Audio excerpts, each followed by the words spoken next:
Welcome back to Joyous Travers. We're talking about Invisible Library today. Who's the author again? I think it's Genevieve Cogman. Oh, I was right. Oh, good for her. Was right. Okay, so we don't actually have it. Maybe we'll be able to insert a picture because Tiffany did take a good picture right there. Maybe. I don't know. Maybe not. I just might look like a fool right now. And it'll be the first time we ever did that, so Yeah. maybe just looking like a fool. Yeah. But anyway, we're still recording in front of the beautiful Bradford pear trees. It's gorgeous. I'm hoping the bees don't attack us. Plus, we didn't feel like moving the camera going inside, didn't. so we just thought we'd take a few minutes and do a review of The Invisible Library by Genevieve Cogman. Should we discuss pros and cons? Or should we just gush? Well, we'll just jump in, and then as we decide, we'll go. Um, We don't have any format. We just fly by the seat of our pants. We have wings. Anyways. Okay, so I adored it. I loved it. I was loved it so reading much. it, and I said, Tiffany, you're going to like this. Tiffany, this is right up your alley. Tiffany. And finally, Yeah. I was like, fine, give it to me. And so And she did. I did. I read it in a day and a half. She inhaled. It was so good. The pros and the cons, it's very similar to each other. I like fantasy. This has like every fantastical element imaginable. Well, it doesn't have trolls or dwarves or elves. No, it does have dwarves. They mentioned dwarves. Did they? They mentioned dwarves. I missed that. They mentioned dwarves because it's alternate realities. So that's also, if you don't like science fiction, stay away. Yeah, if you don't like science fiction, this is not the book for you. Exit this conversation. But the main character is Irene, and Mm-hmm. she is witty. Okay, so her thoughts are very witty. Yes. But she Censors her mouth. She definitely has a filter. She has learned from a very young age to censor herself and to respect her betters. Yes. And even to her hurt, she respects her betters.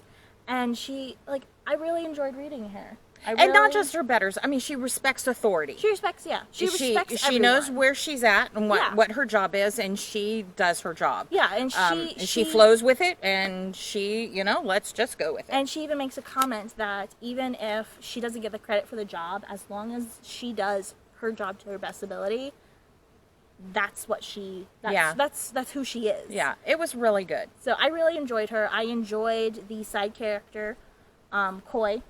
What's his name, Coy? Kai. My character in one of my whips is named Coy, so I got them confused the entire time. Oh, that's frustrating. I saw Coy as Kai for a little while, then I was like, no.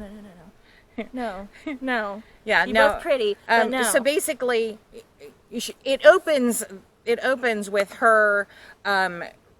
Basically, what happens in the Invisible Library is they keep important copies of books, rare copies, first editions, things that are very integral to a particular world, and they keep them safe in an alternate reality in the space between alternate realities. Yes, called the library. Right, called the library, and it is a humongous thing, so much so that it takes days to get from one place to another. It is very similar to the Warehouse in Warehouse 13. If you watch that.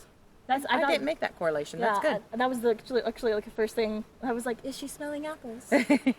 So anyway, but so it opens with her, them showing her doing her normal job of getting, which was really fun. Yeah, it was, because she's by herself. She's in another world. She's doing her job. She's doing some reconnaissance. She's basically kind of being like a spy, which is really cool. Yeah, like a spy thief. Getting what she needs, getting out, and getting back to the library. And the library, librarians have a code, they have a language. It reminds me some of the language that was used in Foundry Side. We don't recommend that book. No, not at all. But the good part of Foundry Side is in this book, which is awesome. Yeah. Which was really funny because the two parts of Foundry Side we liked was it was called scrivings, where they would speak to something or carve something on. They would carve something on it, and it would change how a thing functioned. Like they could convince a carriage it was going downhill. Could convince a lock that unlocking wasn't a problem without a key. Yeah, and the other part we liked was that the main character was able to touch things and learn their history and stuff. Well, at the same time, I was reading Invisible Library, which had like the scrivings, where she, can use her language to be like, door, open this way, open fast. Well, and they have to be very specific. They have to be very specific. So, yeah, which is really cool because it's good. If you would be reading this with teens, you could have a good conversation about being specific. Yeah, your words have power. Be specific. Right. Yeah. Well, at the same time I was reading that, I was also reading Little Shop of Found Things, which was another good book. But the main character in that book was able to see the history of certain items.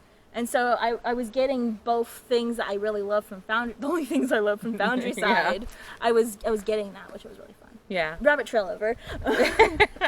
Right. But so there's this language and you have to be real specific and you can't use it all of the time. And when people hear you using the language, they're just hearing you talk in their own language. Oh, I didn't realize that. Yeah, they're just hearing you talk in their own language. And so who knows if it's making any sense or not. I don't recall that part. So anyway, so she gets back into the library and she tells her boss, I've got this and, what's up next? And she's thinking, I'm going to get some R&R and it's going to be great. And no, she gets an immediate response saying, look, I'm sending you this guy, Kai. He's going to be your apprentice. And you need to take him and you need to go here and to this other place and you need to get this book. And he's got all the particulars. Yeah, he's got all the particulars. And I'm sending him via shoot. Goodbye, good day. No chances for her to argue about this because she had just gotten back. And she's from, like, well, what do I do? What do I do with this book that I got?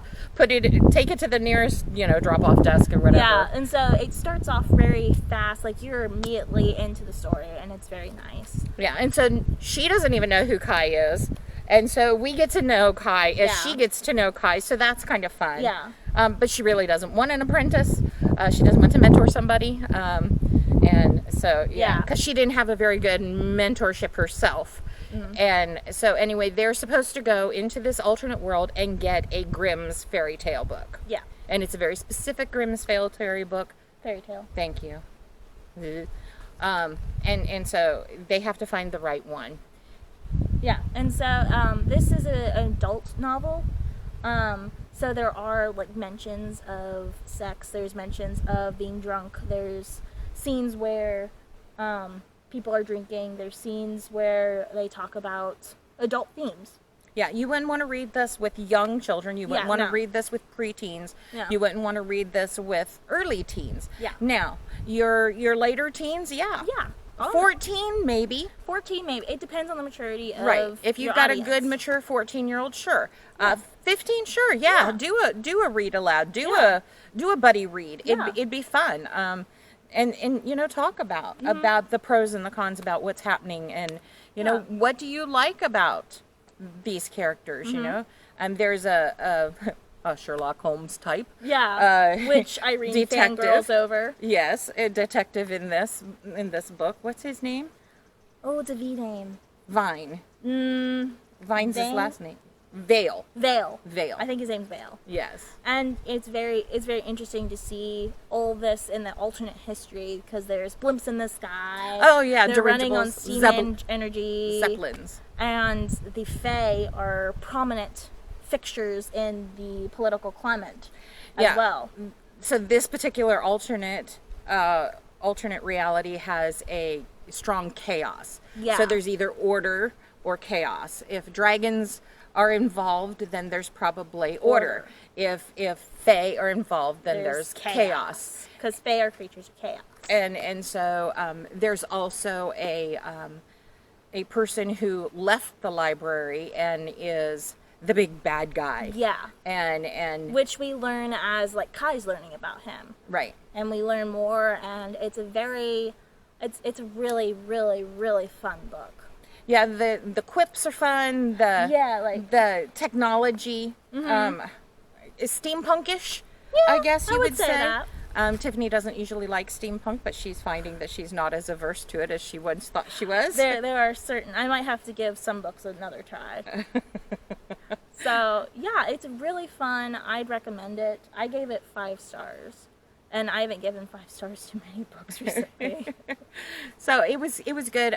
Like I said, it had some werewolves in it. It had Chase in it. It had, a coworker who wasn't great. You didn't like it. You Yeah. didn't like this person.